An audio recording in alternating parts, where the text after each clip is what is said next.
So when you look at the rails of your board, you'll generally find up at the center of your board, you have a more rounded part to the rail.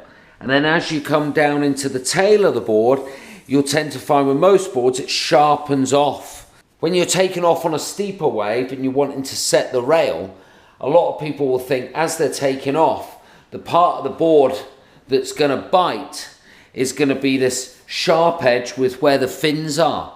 But when you take off, it's actually the rounded part of the rail that sticks to the face and gives you traction. But you'd find on boards in really that are built for really hollow waves, they would have more of a rounded edge coming through the tail of the board. But what you find is when you're taking off and wanting to set the rail on a hollower wave, when you take off, it's all about getting that front foot planted and getting this part of the board, this part of the rail engaged with the face of the wave, because this is where you'll get your traction from. Whereas a lot of people will, as they paddle into the wave, will panic, and as they take off, they'll lean back to get pressure on the back of the board, where you've got that sharper edge and the fins, relying on the fins to give them the traction. But if you get the rail set as you take off, this will give you plenty of traction, because remember, boards originally didn't have fins and they can go across the face of a wave fine.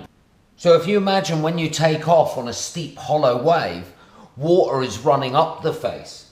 So if we run a tap, if you take a knife, which would replicate the sharper, more squared edge to the rail of your board, if you hold it into the tap, it displaces water.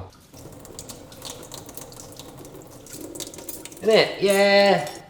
Whereas if you take the back edge of a spoon and you hold it against running water, it sticks. Sticks. As it foils water. Spoon and the tap, like the rails of your board.